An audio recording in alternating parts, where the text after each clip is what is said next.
So this is one short theory topic from this chapter, that is different forms of energy, which we already know, but let us brush them up again. Which are the different forms, like internal energy, heat energy, chemical energy, electrical energy, nuclear energy. So the different forms of energy. So those are listed down, and little bit of like definition and information is given about these energies. So it is like a reading part for you. Okay, so we have already discussed what is a mechanical energy, and we have seen that mechanical energy is a combination of potential energy and kinetic energy, and we have discussed potential energy and kinetic energy in detail.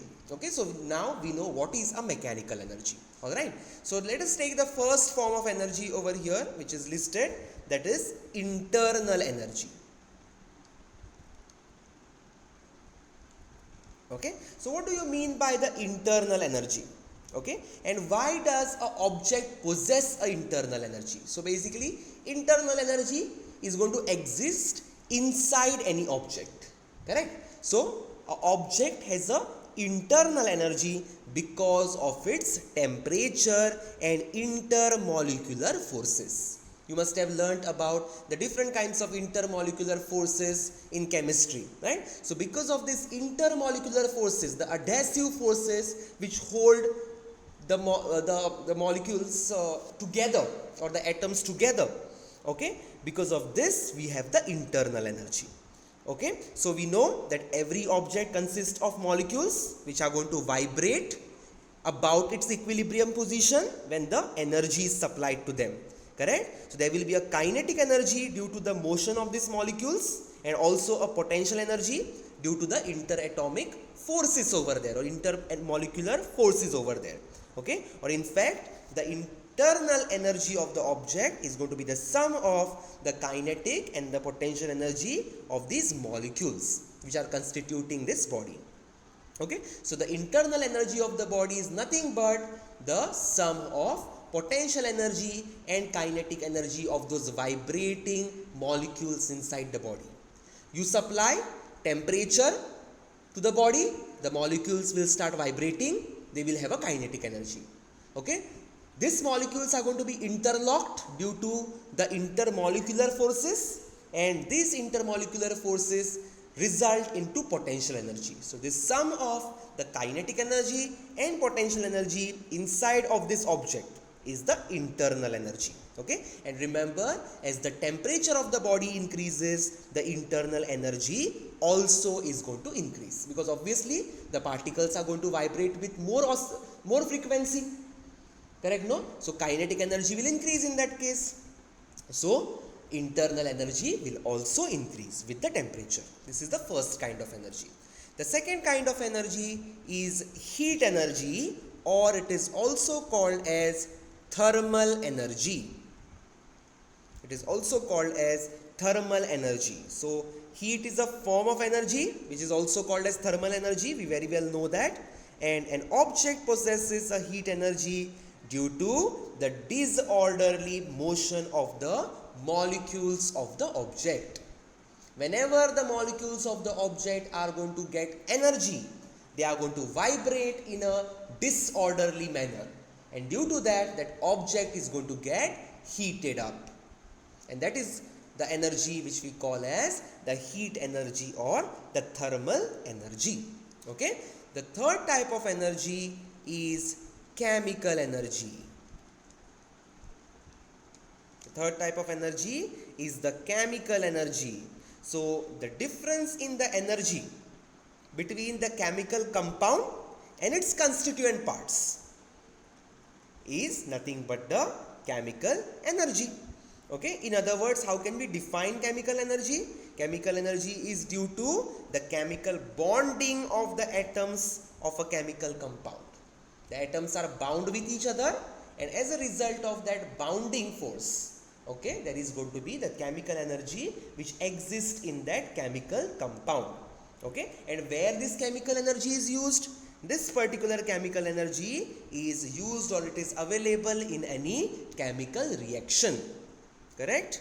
So this chemical reactions, as you know, can be exothermic reactions. That is where the heat, a large amount of heat is released in that reaction.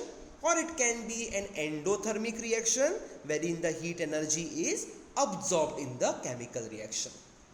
Okay, so chemical energy is going to be available in the chemical reaction. All right, now next one is the electrical energy. And what is electrical energy? The electrical energy which our appliances uses. The light which is currently on in your room, or the fan which is currently on in your room, or any electrical appliance.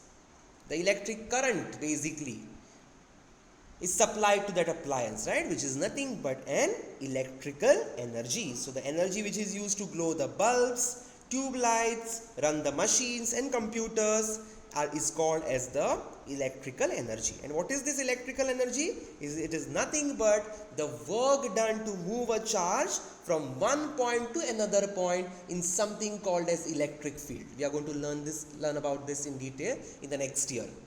Okay, electric field. So if you have an electric charge, for example an electron, and you have to move it from one point to another point in an electric field, whatever work you are doing on that charge, that work is nothing but the electrical energy. Alright, so this is the fourth kind of energy. Fifth energy and the last energy is nuclear energy. The nuclear energy. So we know that every atom consists of a nucleus. Every atom consists of a nucleus, correct? And inside the nucleus there are two kinds of particles which are found. Those are neutrons and protons. So the energy which is required to hold this particle together in this nucleus is called as the nuclear energy. The size of the nucleus is about 10 raised to minus 15 meters. It is very, very small, and in that such a confined space, it has to hold the particles inside, the protons and neutrons, right? So obviously there has to be a energy which is keeping them together. There must be some force, a strong force of attraction which is keeping them together. So that energy is nothing but the nuclear energy. Okay, and when this nuclear energy is released, when do we get this nuclear energy? The nuclear energy is released in the two processes called as nuclear fission or nuclear fusion.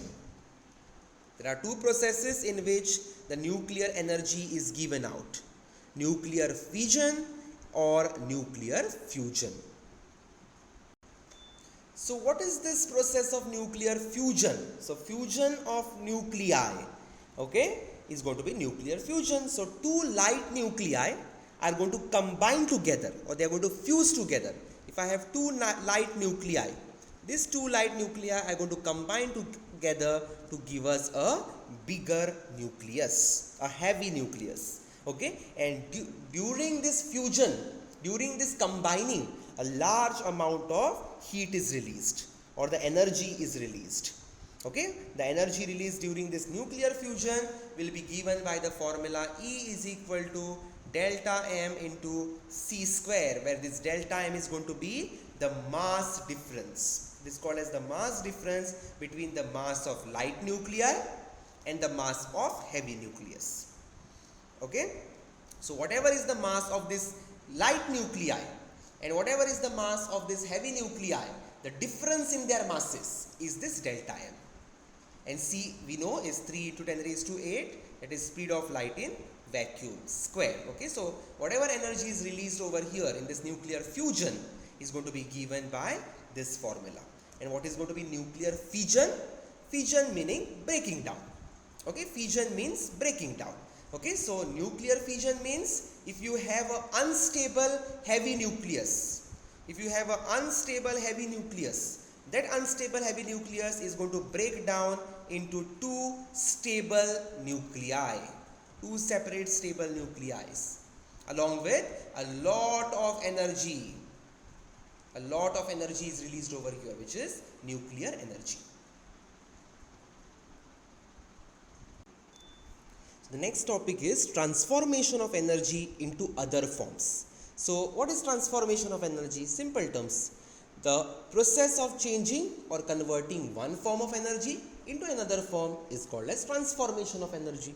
Okay, and here what we know here is a very important law of physics, which is law of conservation of energy. That is, energy of a body or a system can neither be created nor be destroyed, but it can only be transferred from one form of energy into another form of energy.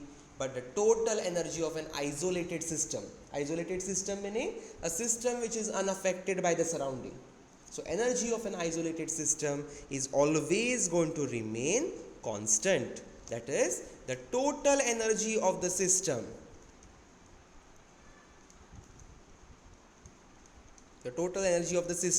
will be equal to what?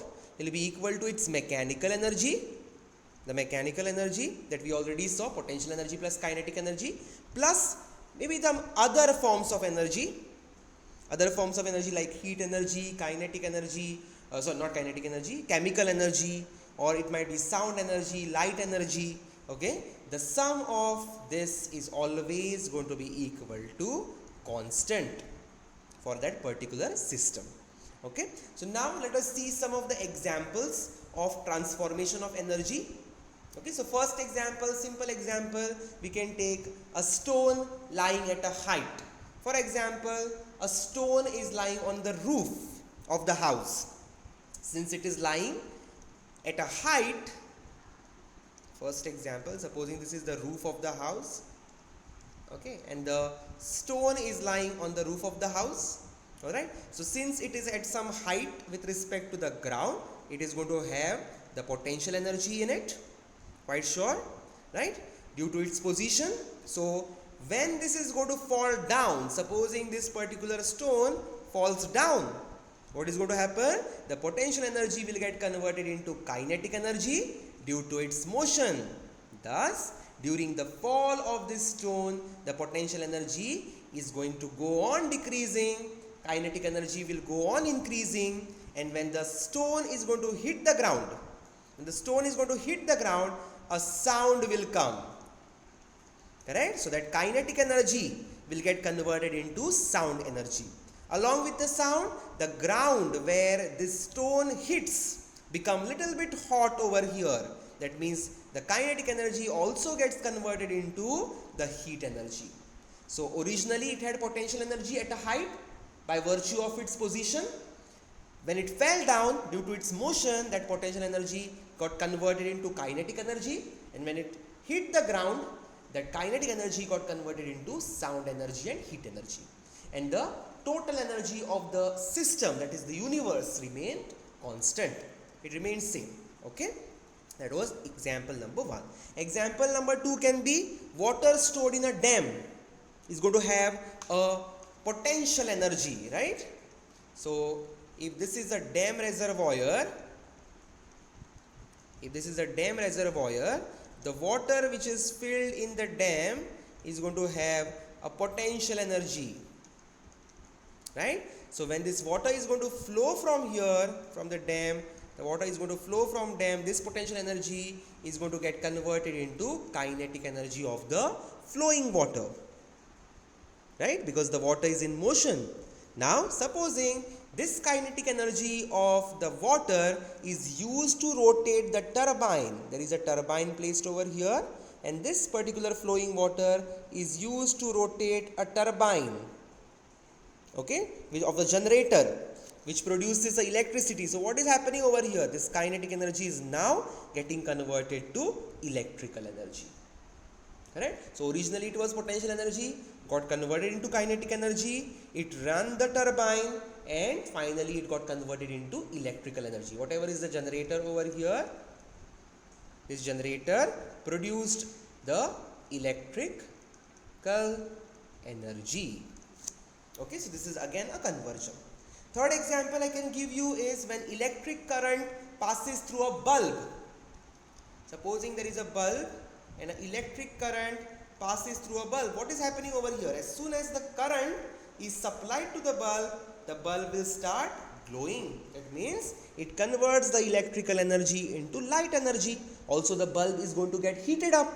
That means the electrical energy is getting again converted into heat energy. So in this process, the electric energy is converted into heat and the light energy. Okay, so these are various examples of transformation of energy into other forms. Okay, and it always follows the law of conservation of energy. And the last section of this chapter is power. So power is what? Power is defined as the rate at which the work is done.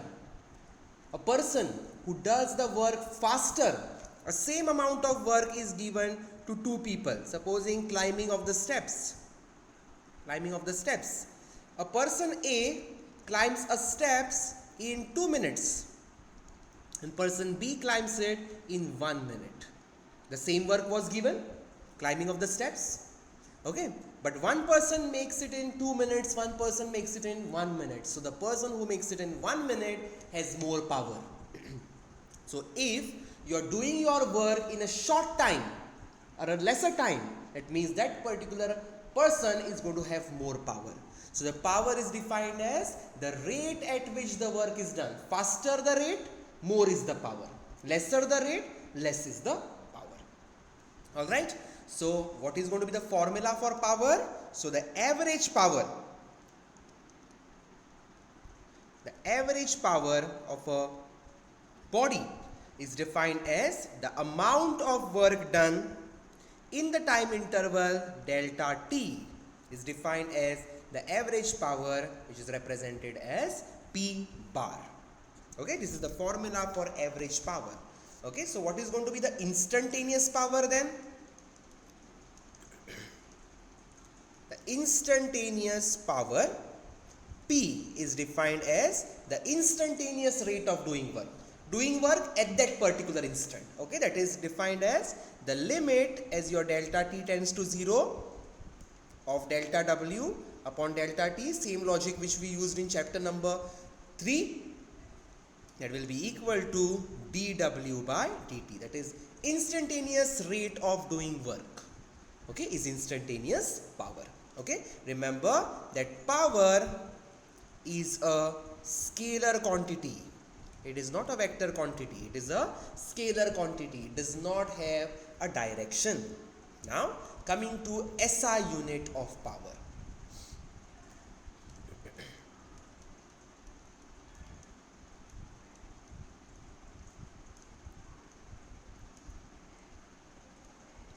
The SI unit of power. Okay. So the SI unit of power is watt, which is represented as W. Okay. So what is 1 watt? We know that power is given by the work done divided by time. So 1 watt of power is when 1 joule of work will be done by the agent in 1 second. So we say that power is said to be 1 watt if 1 joule of work is done in 1 second by any object or by any agent. Okay, so this watt is comparatively smaller. That means a bigger unit of power is used. So bigger units are 1 kilowatt, which is written as 1 kW, which will be equal to 1000 watts. Okay, or there is 1 megawatt also. 1 megawatt also, which is written as 10 raised to 6 watts. So these are some bigger units of power. Okay, and there is a practical unit also, which is going to be horsepower. Going to be horsepower, HP, which is equal to 746 watts. This is the conversion. 1 horsepower is going to be equal to 746 watts. Okay, that is going to be the conversion. Okay, what is going to be the dimension of power?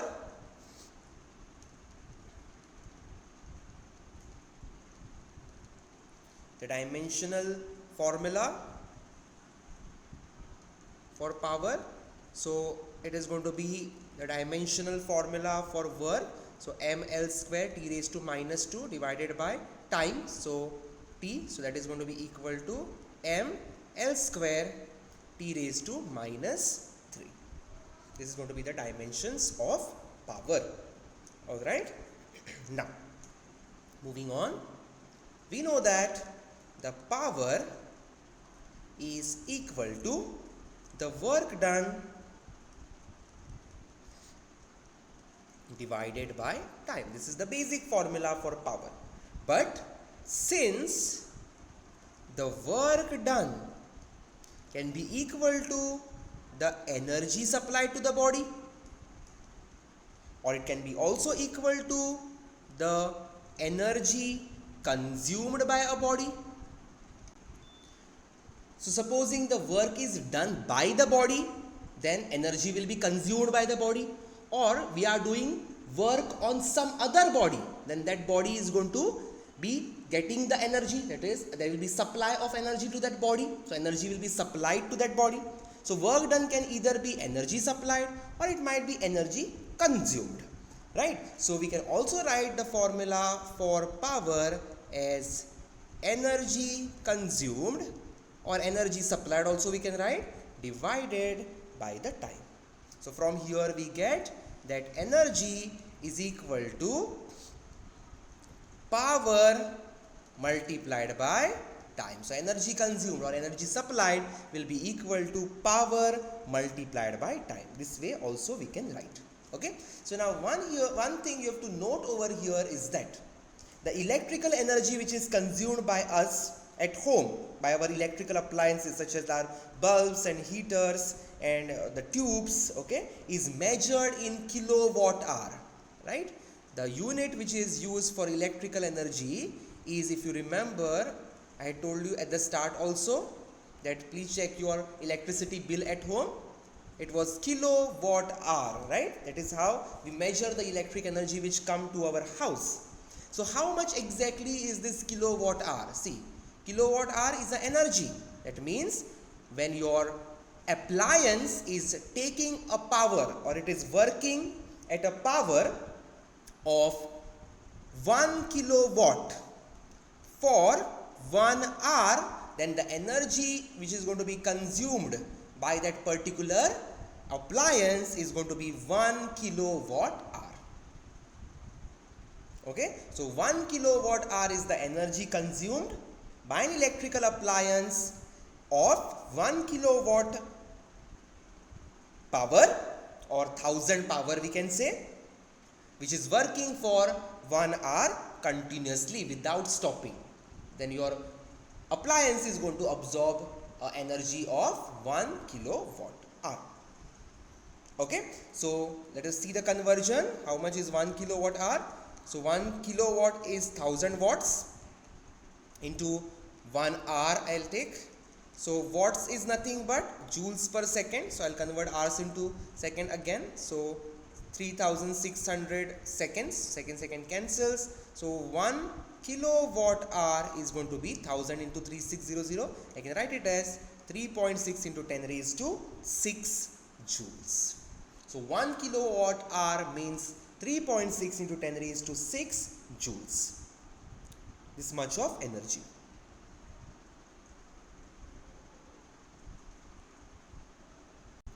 So next is power in terms of force and velocity. How can we write power in terms of force and velocity?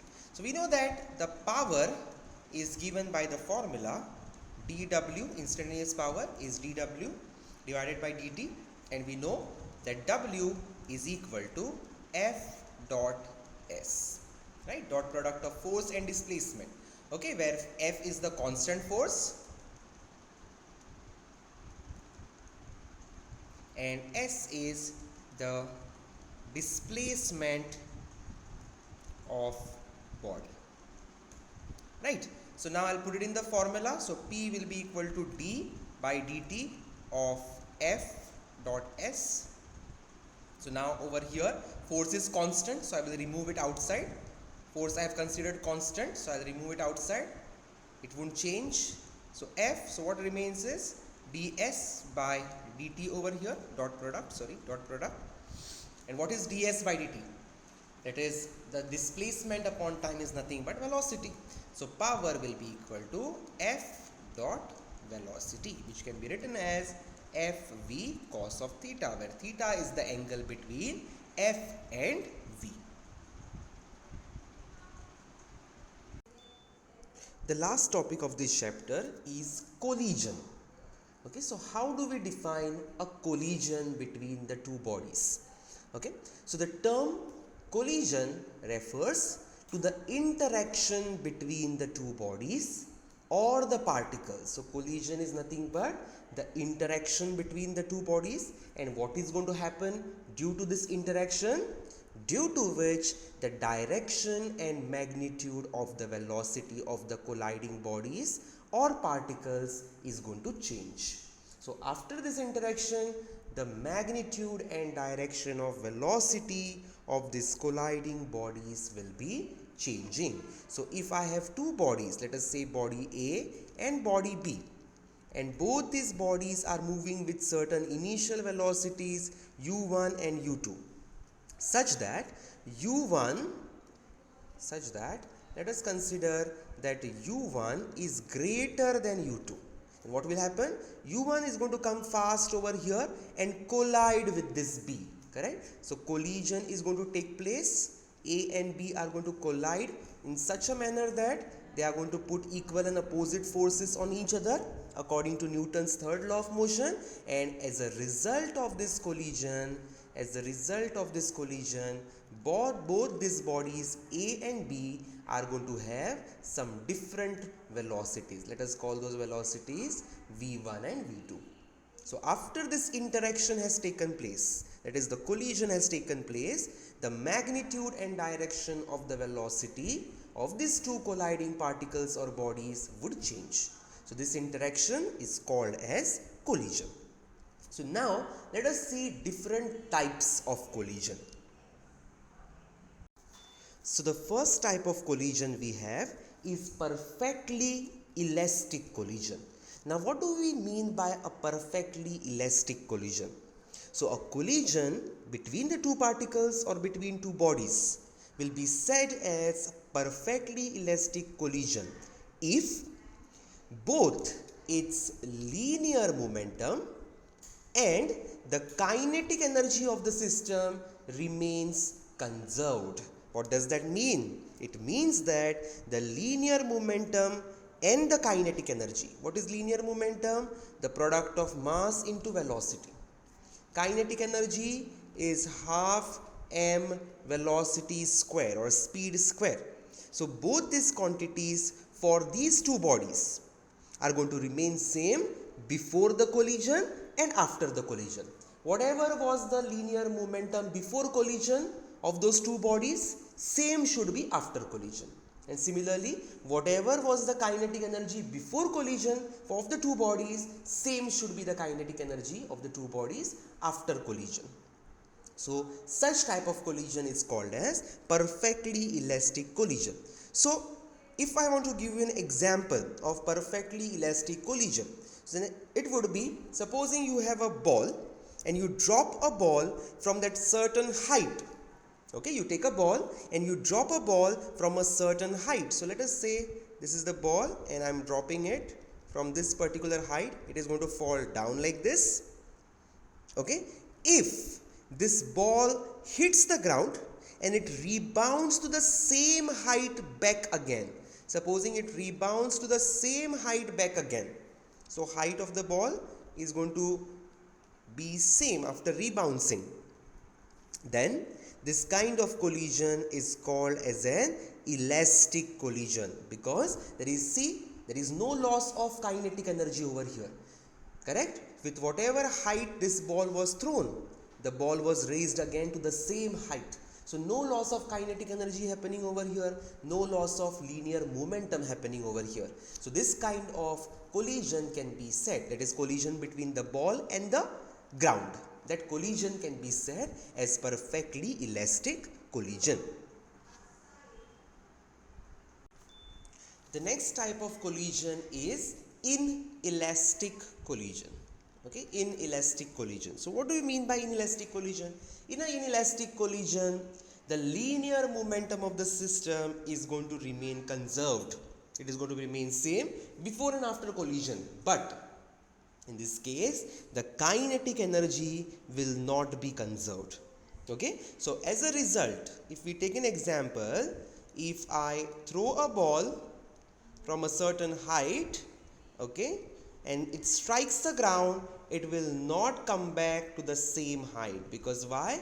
Its initial kinetic energy will not be same as the final kinetic energy. Some amount of kinetic energy is going to get lost, and this kinetic energy is going to appear in the form of maybe heat energy, or it might be internal elastic potential energy, or it might be sound energy or light energy. Okay, so here the ball which strikes the ground, or ball which you are throwing towards the ground, will not rebound to the same height. Supposing this was the original height, the new height would be this. It wouldn't be the same height. So such kind of collision is called inelastic collision. So here the momentum is conserved, but kinetic energy is not conserved. And the last type of collision is perfectly inelastic collision. So we just now saw inelastic collision in which the linear momentum was conserved, but the kinetic energy was not conserved. The same thing is going to be over here also, perfectly inelastic collision, because at the end it is inelastic collision. So linear momentum of the system is going to be conserved, but the kinetic energy will not be conserved. But what is the difference over here? The perfectly inelastic collision. So in this case, after the collision has taken place between the two bodies are going to stick together and move as one body in the forward direction. For example, if we take a bullet and we fire this bullet with high velocity through a stationary wooden block. Okay, so we take a bullet and we fire this bullet through a stationary wooden block. Okay, then what will happen? This particular bullet is going to get embedded inside this wooden block, and both the wooden block and the bullet is going to move together. Okay, so this is the embedded bullet, okay, inside the wooden block, and this system, that is the moving wooden block along with the bullet, this would move forward direction. Okay, they will stick together and they will move. Such kind of collision is called as perfectly inelastic collision. So next topic is, we are going to discuss the elastic collision little bit in detail, the first type of collision we just now saw. So let us see the elastic collision that takes place in one dimension. That means the body are going to move along the straight line, the two bodies, alright. So elastic collision in one dimension. So what we are going to do over here, we are going to consider two bodies, and the two bodies are moving in a straight line, that is in one dimension. Okay, there is going to be a collision between these two bodies, and as we know, after collision the velocities of the two bodies are going to change. Okay, their magnitudes are going to change. So in this particular topic we are going to derive the expression for this final velocities of these two bodies after collision. Okay, the two bodies collide with each other, and what are going to be the velocities with which these two bodies are going to emerge out? Those velocities we are going to derive over here in this topic. Okay, so let me consider two bodies, body A and body B, having masses m1 and m2, moving in a straight line with the initial velocity u1 and u2. So I'll write over here, I have two bodies A and B. The mass of body A is m1 and that of body B is m2.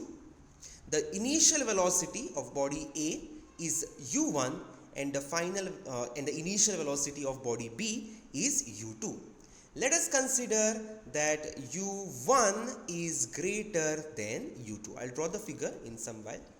Now, The collision between this body takes place, and let us say that the velocity change happens to v1 and v2. That means final velocity after collision of body A is v1 and velocity of body B after collision is v2.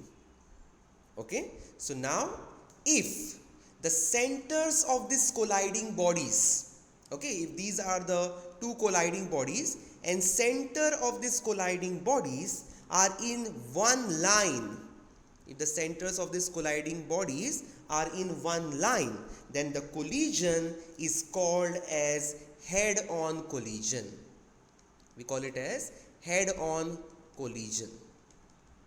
Even in car accidents, if you have heard, head-on collisions means like the cars are going to just hit each other face to face, like bonnet to bonnet or bumper to bumper.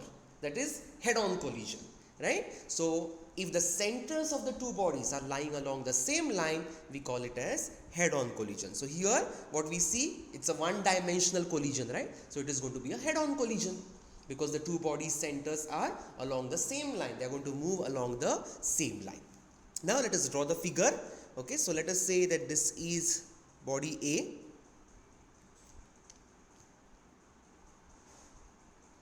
This is body A and this is body B, little bit smaller. Okay, their masses are m1 and m2 as told. The initial velocity with which they are moving are u1 and u2 respectively. So this is the situation before collision. This is before collision. Now during collision what will happen? As u1 is greater than u2, the A ball is going to travel faster and hit the B, correct? So they are going to collide with each other. So this is one and this is another. So A and B, and they are going to apply equal and opposite forces on each other according to Newton's third law of motion. So this is at the time of collision. This is at the time of collision. Okay. Now after collision what is going to happen? Their magnitude of velocity is going to change. Here the direction of velocity will not change because this is one dimensional. So this is A, this is B. Their velocities are going to change to v1 and v2. So this is after collision. This is the situation after collision. Okay. So now let us derive the formula for the velocity v1 and velocity v2. For these two we are going to derive the formula. Okay. So now we know that this particular collision we are looking at is elastic collision, and we just now saw elastic collision is the one in which the linear momentum is also conserved and the kinetic energy is also conserved. Both the things are conserved over here. So let us make use of that statement, the definition of elastic collision. Okay, so let me write down over here the total linear momentum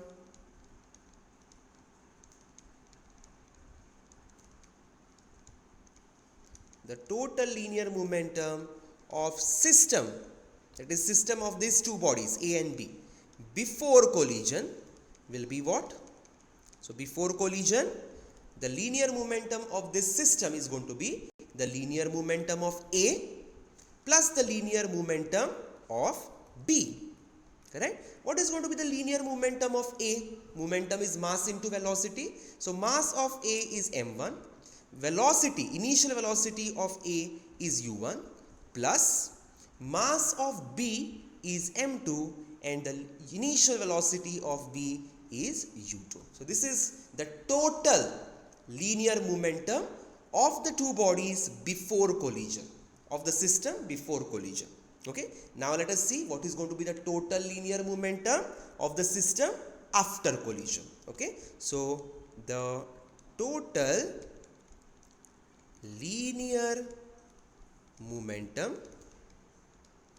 of the system after collision is going to be, now see, it is again going to be the linear momentum of A after collision. So what is it going to be? The mass of A is m1, velocity now is v1 plus mass of B is m2, velocity is v2. So this is going to be the total linear momentum of the system after collision. Correct? So now we know that as the collision is elastic, so I'll write over here, as the collision is elastic, the linear momentum is conserved. The linear momentum of the system is conserved. This is what we know. That means what? The momentum before collision should be equal to the momentum after collision. Correct? So momentum before collision is what? m1 u1 plus m2 u2 should be equal to momentum after collision, that is m1 v1 plus m2 v2. Correct? Now what we will do, what I will do over here, I'll just do little bit adjustment. m1 terms I'll keep on one side, m2 terms I'll keep on the other side. So what I'll get, m1 u1 minus m1 v1 is equal to m2 v2, this u2 term I'll take on the other side, minus m2 u2. So I'll get m1 common, u1 minus v1 is equal to m2 common, v2 minus u2. This is what I get. So I'll call this equation as equation 1. Let me call this as equation 1. So I applied the conservation of linear momentum over here, that is initial momentum should be equal to final momentum, or the momentum before collision should be equal to the momentum after collision. Okay, now we also know that in a elastic collision the kinetic energy is also conserved, right? So that also we will write down, that also we are going to write down. Okay, so let's write that down now. So I'll write down directly now. So as the collision is elastic, the kinetic energy of the system is also conserved, right? So initial kinetic energy should be equal to the final kinetic energy. So let us see what is going to be the initial kinetic energy. The initial kinetic energy of the system before collision will be what? It is going to be half the mass of A, that is m1, into velocity of A square, half mv square, right? So half m1 u1 square over here, plus the initial kinetic energy before collision of B, half m2 u2 square. Correct? Sorry, I can where to write it here. I write it over here. Okay, u2 square. Half m1 u1 square is the initial kinetic energy of A, and half m2 u2 square is the initial kinetic energy of B before collision. Okay, and this should be equal to what? This should be equal to the kinetic energy after collision. So kinetic energy of A after collision is half m1 v1 square plus half m2 v2 square. Okay, this is what I'm going to get. Correct? So now I'll write it again down over there. Okay, just I wanted to explain you with the figure, so I wrote it over here. So I'll write over here now. That is the initial kinetic energy, half m1 u1 square plus half m2 u2 square is equal to half m1 v1 square plus half m2 v2 square. So if you see, half is going to get cancelled in every step. Again, what I'm going to do over here is m1 terms I'm going to take together, m2 terms I'm going to separate out. Alright, so what we'll get, m1 u1 square minus m1 v1 square is equal to m2 v2 square minus m2 u2 square. Okay, this is what I get. So now take m1 common, m1 will be u1 square minus v1 square is equal to m2 common, v2 square minus u2 square. This is what I get. Okay, so now I'll apply the identity over here. We know that a square minus b square is a minus b, a plus b. So I'm going to apply it over here now, and what I will get, m1, I'll apply this, so u1 minus v1 and u1 plus v1 is equal to m2. This is going to be v2 minus u2 and v2 plus u2. This is what I get, okay, and I'll call this as equation number 2. I hope you understood this. Just an expansion applying the algebraic identity. Okay, now in next step what I'm going to do is I'm going to divide my equation 2 by equation 1. Whatever is the equation 2 I have got over here, divide that equation 2 by equation 1, and let us see what we are going to get over here. Okay, so let's perform the division. So I'll write down this again. So m1 u1 minus v1 u1 plus v1 is equal to m2 v2 minus u2 and v2 plus u2 divided by the left hand side of this equation is m1 u1 minus v1 and on the other side m2 v2 minus u2. So if you see, m1 gets cancelled, similarly m2 gets cancelled this side, u1 minus v1 cancels, v2 minus u2 also cancels. So what we are left with now? What we are left with is u1 plus v1 is equal to v2 plus u2. So this is the equation number 3 that I obtain over here. Okay, now my intention is to find out the expression for v1 and v2, right? I want to find out what is v1 and what is v2, final velocities of these two bodies after collision. So what I'm going to do over here now is I will substitute the value of v1.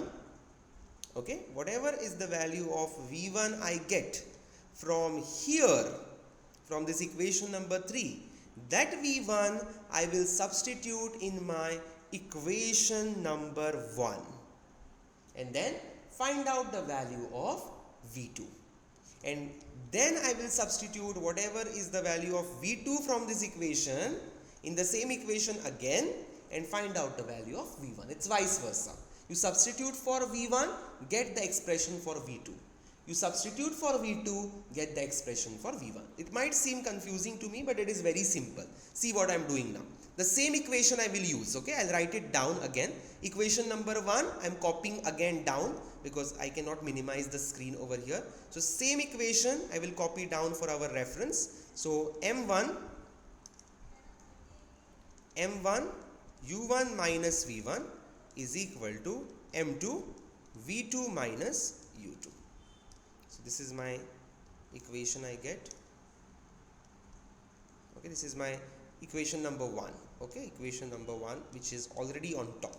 Alright, now what I will do is to find out the expression for v1, I need to remove. Now see, in this equation m1 will be known to us, m2 will be known to us, initial velocities will also be known to us, u1 and u2 will be known to us. Only thing we don't know in this equation is v1 and v2. So in order to find out v1, what I'll have to do? I'll have to substitute for v2 over here. And from where I will substitute? I will substitute it from here. So I'll say from here v2 will be equal to what? u1 plus v1, that is the other side. u2 I'll transfer on the other side, so minus u2, and this particular quantity I will substitute over here. So see, from here u2 went. Okay, sorry, v2 went, correct? So from here v2 will go and v2 will be replaced by u1, v1 and u2, which all of these are known to us. So we can easily find out the expression for v1. Okay, since all these quantities are known. Alright, so let's do that. So now I'll say consider equation 3, and from equation 3 I'll write down the equation for v2. Okay, so what will be v2 from here? v2 is going to be equal to u1 plus V1, this U2 will go on the other side, minus U2. So now this V2 I will substitute in equation number 1 that we already have over here. Okay, so what we will get, so I'll write down substituting V2 in equation 1. So we will get M1 U1 minus V1 is equal to M2. Instead of V2 I'll put U1 plus V1 minus U2. So instead of V2 I substituted this minus U2. So now this side if you see, M2 U1 plus V1 minus U2 will become minus 2 U2, and this will be same as M1 U1 minus V1. So I'll multiply this M1 inside now and M2 inside on the other side. So I'll get M1 U1 minus M1 V1 is equal to M2 U1 plus M2 V1 minus 2 M2 U2. So now I want to find out the expression for V1, right? So V1 terms I'll take on one side. So if you see over here, there is this V1 term, there is this V1 term. So this I'll take on the other side, and the remaining terms, that is this term and this term, I'll take on the left hand side. Okay, so V1 terms I'll take together. So this side I have M2 V1, right? So that M2 V1 I'll keep on this side only, M2 V1, and this I'll take on the other side, so it will become plus M1 V1. This will be equal to existing term M1 U1, and this remaining term, so minus M2 U1, and this is going to become plus when it goes on the other side, so plus 2 M2 U2. Okay, just transferring of the terms. Okay, so now from here I'll take V1 common, so I'll get V1 common, it will be M1 plus M2.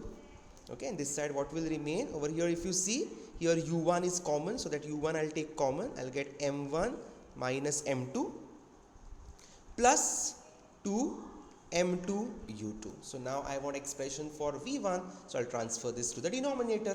So what I'll get, V1 is equal to, so I'll get V1 is equal to U1 into M1 minus M2 plus 2 M2 U2 divided by M1 plus M2. This is going to be my expression for V1. Okay, now same way let us find out the expression for V2. So on the other side now, I'll do it over here. Again I'll say consider equation 3. Now I will write down, initially I had written for V2, right, from equation 3. Now I'll write down for V1. So V1 from here is going to be V2 plus U2 minus U1. Correct? So this I will substitute in equation 1 now. So substituting in equation 1, what we will get? So it will be M1. I'll just put a line in between.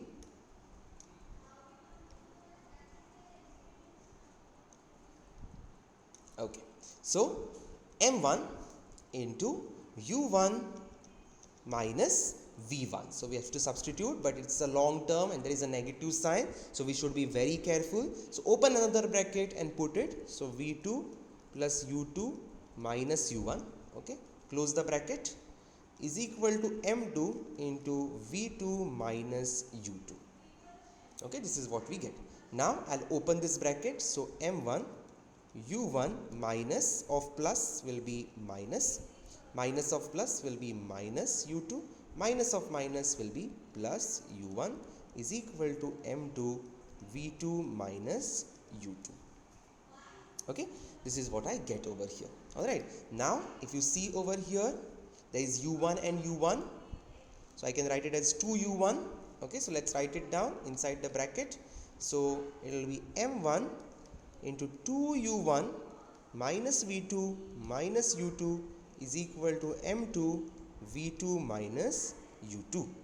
Correct? Now I'll multiply this M1 inside and M2 inside. So I'll get 2M1 U1 minus M1 V2 minus M1 U2 is equal to m2 v2 minus m2 u2. So now here I want to find out the expression for v2. So I'll take v2 terms on one side. So v2 term 1 is over here. This I'll transfer on the other side, making it positive, and this term I'll transfer on this side. Okay, so now what are we going to get? Just see over here, this term I'll write as it is, m2 v2. This v2 term I'll take on the other side as plus m1 v2. So this side I'll get, this will remain as it is. This I'll transfer on the other side. Okay, so this will become plus m2 u2 plus m2 u2. Okay, and this is already existing here.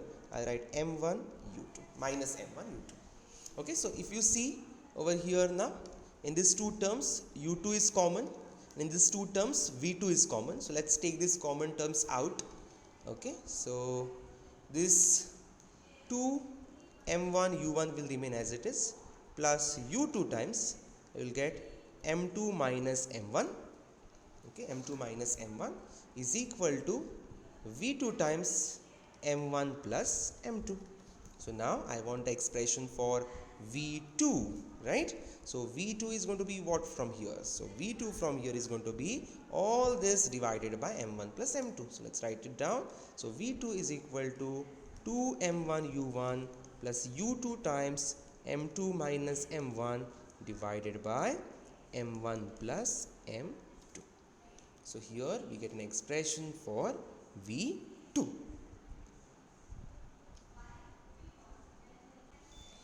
So now these are the two expressions we got for the final velocities of body A and B after collision. Okay, so now we are going to see some special cases over here. Okay, so let's go for it.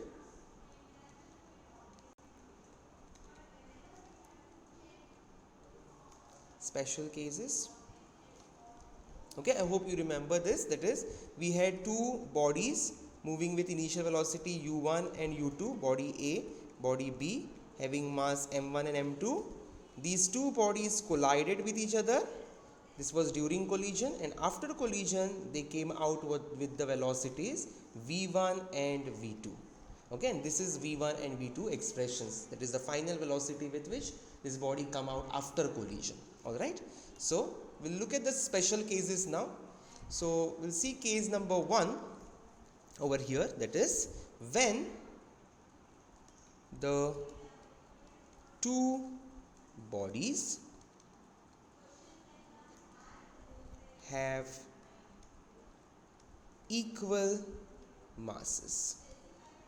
If the two bodies have equal masses, then what is going to happen? Okay, that is, if m1 is equal to m2, let us take it as equal to m, let us say, what is going to happen? So what will happen to v1? If you see v1, just put it as m, so m2 will be m, u2, second term it will become m minus m, because m1 and m2 are equal, so this term will become 0 over here, divided by m plus m will become 2m, because m1 and m2 are equal.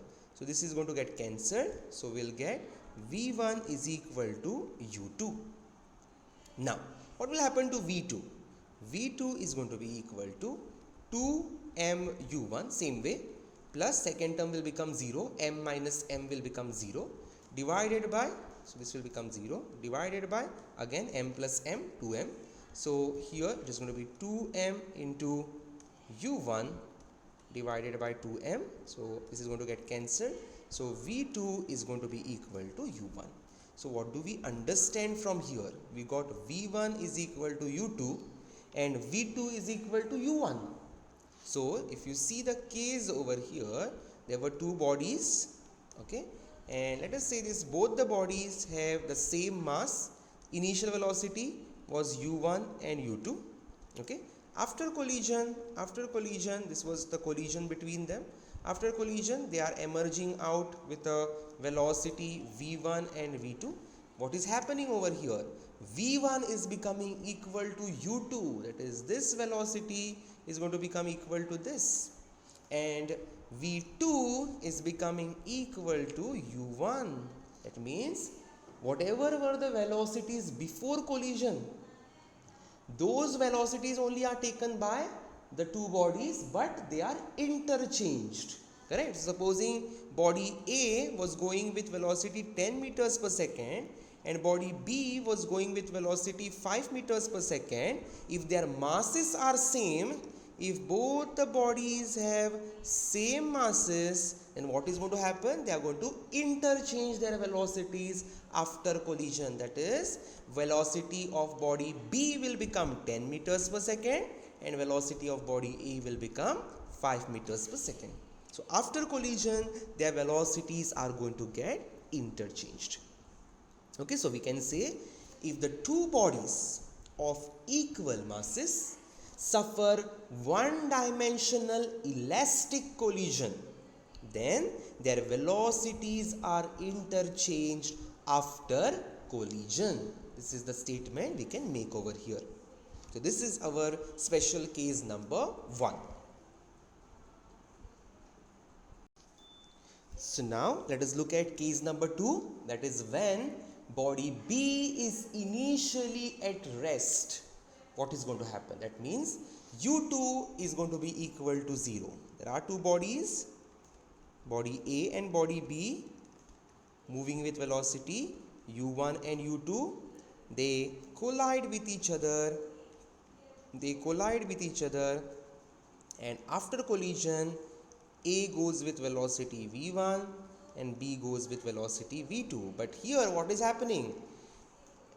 The B body is at rest in this case. That is, U2 is going to be equal to 0. And body A is coming from behind and hitting body B.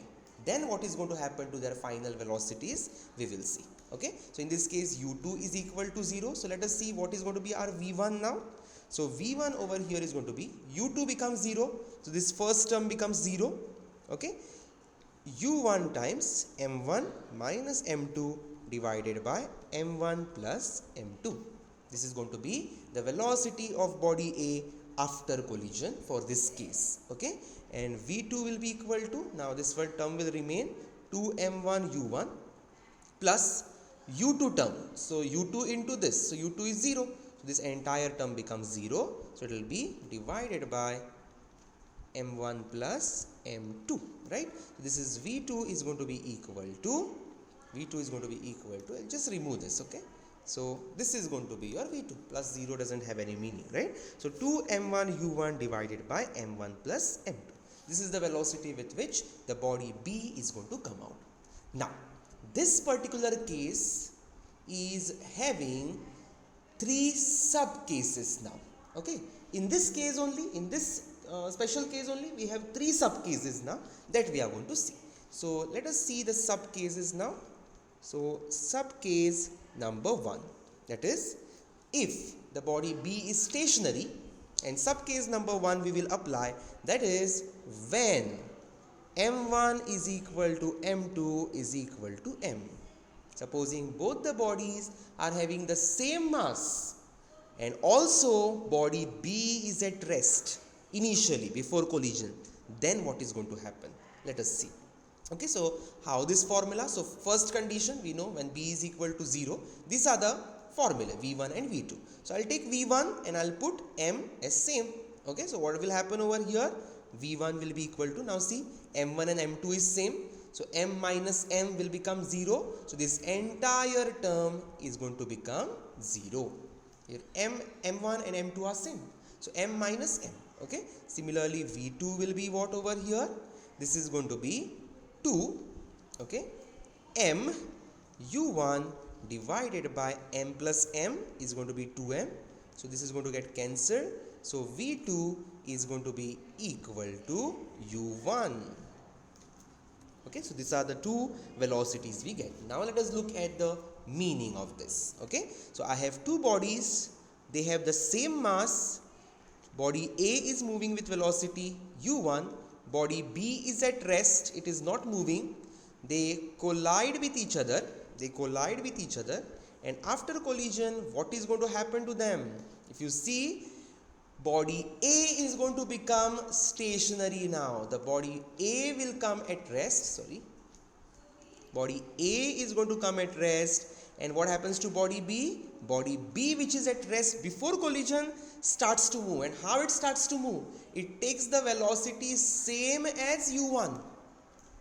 It takes the velocity same as u1 and starts moving. That means, let's take an example. Supposing B was stationary here, u1 let us take as 10 meters per second. So body A approached body B with 10 meters per second. Body B is stationary. Body A is going to hit the body B, and after hitting, after collision, what will happen? Body A will become stationary and body B will take this 10 meters per second speed and move forward. 10 meters per second. And it is going to go forward. So basically, if you see what happened over here, we know that then when the masses of the two bodies are same, their velocities get exchanged. The same thing happened over here. When I said the mass is equal, see, their velocities got exchanged. A's velocity is taken by B and B's velocity is taken by A after collision.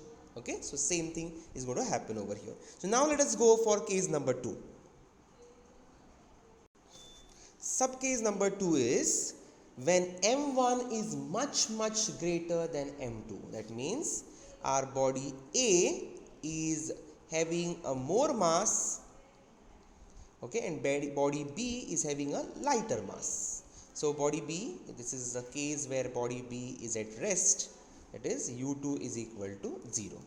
Okay, so after collision, what is going to happen to body A and body B? Let us see. Okay, this was before collision. Let us see what happens after collision.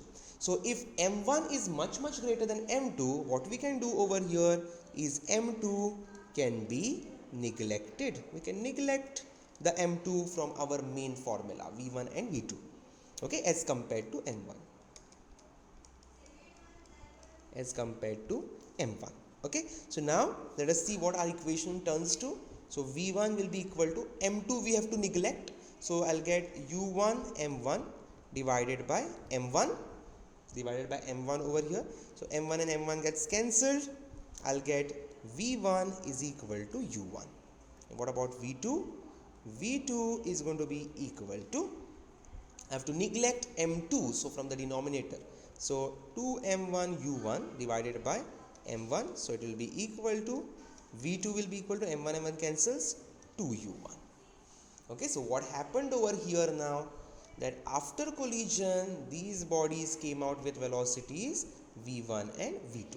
But what happened to V1? V1 is going to be same as velocity U1. So U1 was supposing 10 meters per second, V1 is going to be still 10 meters per second. It will continue to move with the same speed. Body A is going to continue to move with the same speed. But what is happening to V2, that is velocity of body 2 or velocity of body B? The velocity of body B becomes twice that of the initial velocity of A. That means if this was 10 over here, U1 was 10, the B after collision will move with a velocity of twice that of U1, that is 20 meters per second. So just imagine B was small, which was stationary. A was big and was coming with some velocity. It hits the B. A continues to move with the same velocity. B is going to take up the double velocity and move forward. Okay, so this is sub case number 2. So here we can say if a massive body, that is body A in this case, collides with a lighter body, that is body B in this case, which is at rest, there is practically no change in the velocity of heavy body. Heavy body will continue to move with the same velocity, whereas the stationary lighter body begins to move with twice the velocity of a heavy body. This is the statement we can make over here.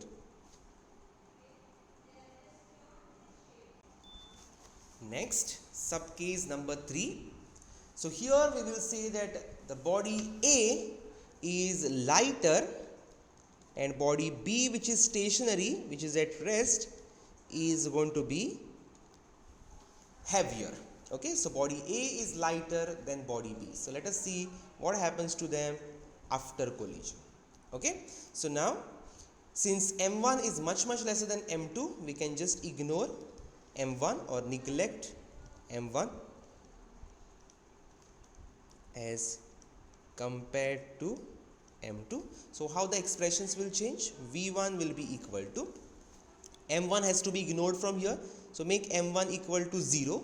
So you will get u1 into minus m2 divided by, m1 has to be ignored, so m2 will remain. So this will be minus u1 m2 divided by m2, m2 cancels, you will get equal to minus u1. So you will get v1 is equal to minus u1. What will happen to v2? v2 will be equal to, m1 has to be neglected. So if m1 becomes 0 over here, okay, this obviously v2 will almost become equal to 0. So approximately equal to 0 directly. Because if you see, denominator is heavy, that is m2 is big, numerator will be small, correct? So small numerator, big denominator, that means answer is approximately equal to 0. So what does this mean now? So if the final velocity of the body A is v1, v1 becomes equal to minus u1. That means if u1 was going over here of body A, v1 will be minus u1, that is u1 in the opposite direction. So if A was coming with a velocity 10 meters per second and hitting a stationary body which is heavy, then what will happen to A? A will hit the body and bounce back in the opposite direction with the same speed 10 meters per second. It will come, it will hit the heavy body and it will go back in the opposite direction, that is 10 meters per second speed, opposite direction. And what happens to body B? Body B's velocity is 0. So B remains at rest because v2 is approximately equal to 0. So B, that is heavy body, is going to remain at rest. A, which is lighter body, is going to come with velocity, certain velocity, hit it and go back in the opposite direction. Alright, so this is sub case number 3. So we can say over here, if a light body collides elastically with a heavy body at rest, it rebounds with its original velocity, whereas the heavy body practically remains at rest. So in the next topic we will see collision in 2 dimension. In the previous case we were talking about elastic collision, correct? Here we are not specifying what kind of collision it is, whether it is an elastic collision or an inelastic collision. We are not specifying. We will just see what happens if the collision is going to happen in 2 dimensions. That is, 2 dimensions means what? Just now we had seen in 1 dimension what was happening. We had 2 bodies. Those 2 bodies were moving in a straight line. After collision also, both the bodies were moving with the velocity v1 and v2 in the straight line. This was 1 dimensional. But what if after collision these bodies move in this direction? That is 2-dimensional collision. Okay, they are moving in a plane. Then we will say that the collision over here is in 2 dimension.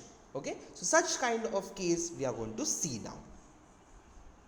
So there we were talking about head-on collision, right? So what was head-on collision? Supposing while the 2 bodies collide, their centers are in one line, then it was called as a head-on collision, and that was giving us a 1-dimensional collision. Both the bodies were moving in a straight line after collision.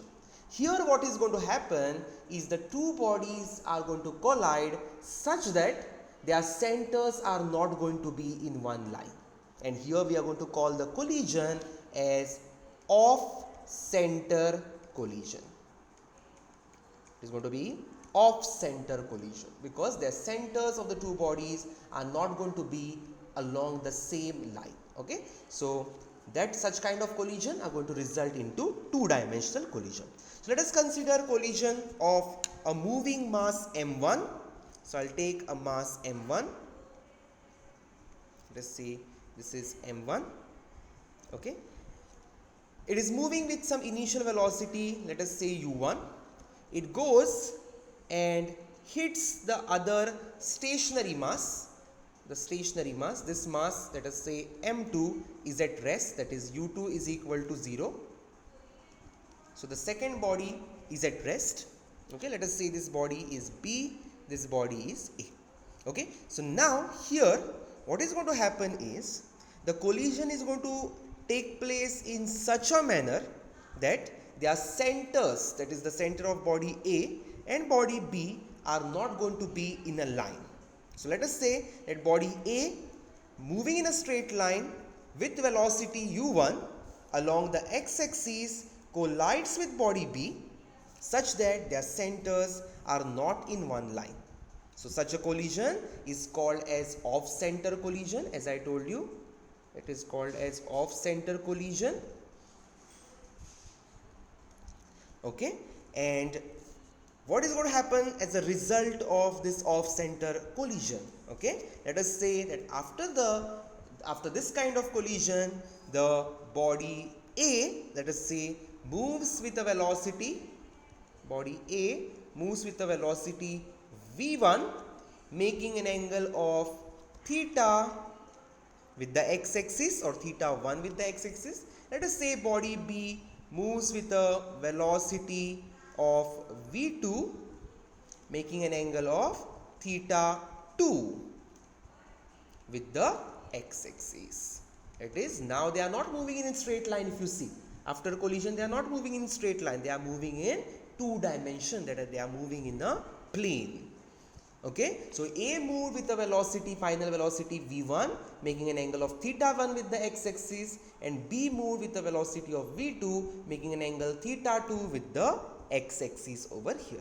Now we know that collision might be of any type. It might be an elastic collision or it might be an inelastic collision. In any kind of collision, the linear momentum is conserved. Correct? The linear momentum of the body is conserved in any type of collision. So let us write down the law of conservation of linear momentum for this collision, that is collision in two dimension. Okay, so I'll write over here, since in all types of collision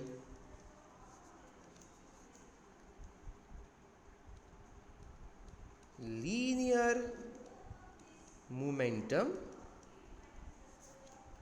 is conserved.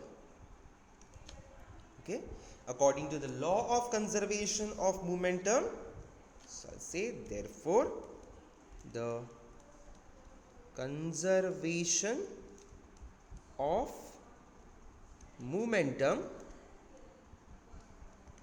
along x-axis and y-axis is. Now see, while writing the law of conservation of momentum over here, we cannot write it as initial momentum will be equal to m1 u1 plus initial momentum of body B will be m2 u2 is equal to final momentum m1 v1 plus m2 v2. If we write like this, initial momentum is equal to final momentum, just like the way we had written it in one dimension, correct? This would be wrong. Why? Because if you see, the momentum is a vector quantity. It is not a scalar quantity.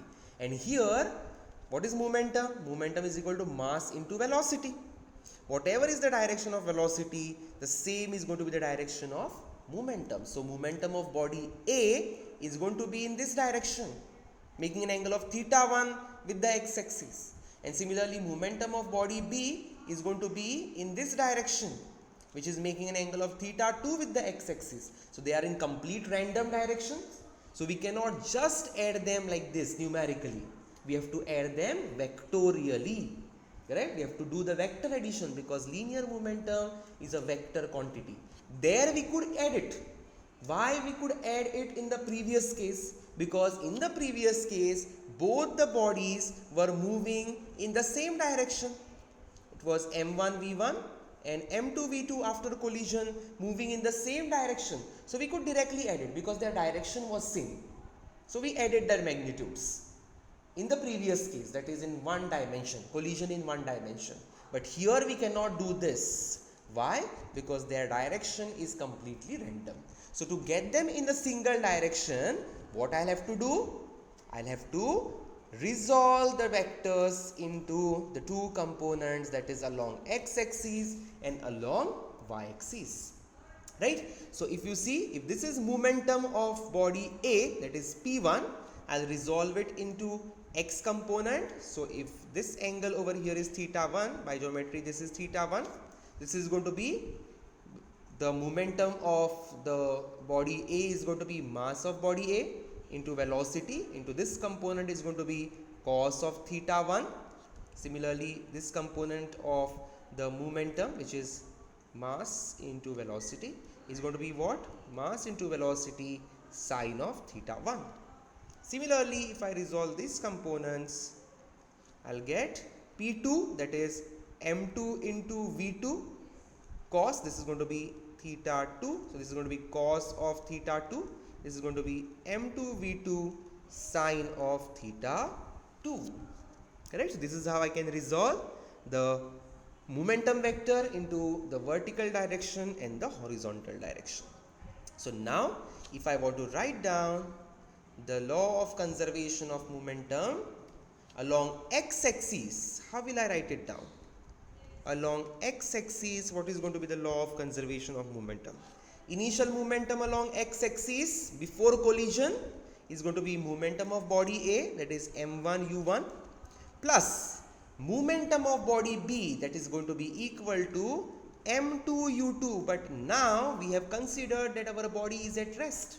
Body B is at rest, that means u2 is going to be equal to 0, that means this full term is equal to 0. That means the momentum of body B is 0 because it is not in motion, it is stationary initially. After collision it starts moving. Okay, so this will be equal to the final momentum in x-axis direction. So what is the final momentum of body A in the x-axis direction? m1 v1 cos of theta 1 plus the final momentum of body B in the x direction m2 v2 cos of theta 2. This is along x-axis, conservation of momentum along x-axis. Now let us see conservation of momentum along y-axis. So now before collision body A or body B, both of them are not moving in the y direction. Neither body A nor body B is moving in the y direction. So initial momentum of both the bodies is 0. What about the case after collision? After collision we have a component of momentum in the y direction. So for body A it is m1 v1 sine of theta 1 plus for body B it is m2 v2 sine of theta 2. So these are going to be the conservation of momentum along x-axis and y-axis. Okay, so this is general for any kind of collision because the linear momentum for collision is always conserved. Now, supposing this collision is an elastic collision. Let us assume that this collision is an elastic collision, then in that case its kinetic energy will also be conserved because we know in an elastic collision the kinetic energy is also conserved. Correct, no? So just in case if this collision was elastic, how will we write down the conservation of kinetic energy over here? Let us write it down. So I'll say if collision is perfectly elastic, then the kinetic energy is also conserved. Correct? That is what we know. So now here, since energy is a scalar quantity, we need not consider their direction or anything. Directly, initial kinetic energy will be equal to final kinetic energy. So what will be initial kinetic energy? It will be kinetic energy of body A plus kinetic energy of body B before collision. Correct? So kinetic energy of body A before collision will be half m1 u1 square plus half m2 u2 square for body B. But we know that body B is stationary and a stationary body does not have a kinetic energy. The kinetic energy is the energy possessed by a body by virtue of its motion. A body which is in motion, that body only will have a kinetic energy. So here the body is stationary, that is u2 is equal to 0. That means this full term is 0. Right? So the initial kinetic energy is of only that of body A. Okay. Now the final kinetic energy of body A will be what? half into mass of body A into final velocity of body A square plus half into mass of body B into final velocity of body B square. So this can be written as the kinetic energy conservation law. So this is the end of this chapter. Okay, so we will take a class to solve numericals based on this chapter. But before that, I want you to see this entire videos, the 3 videos, and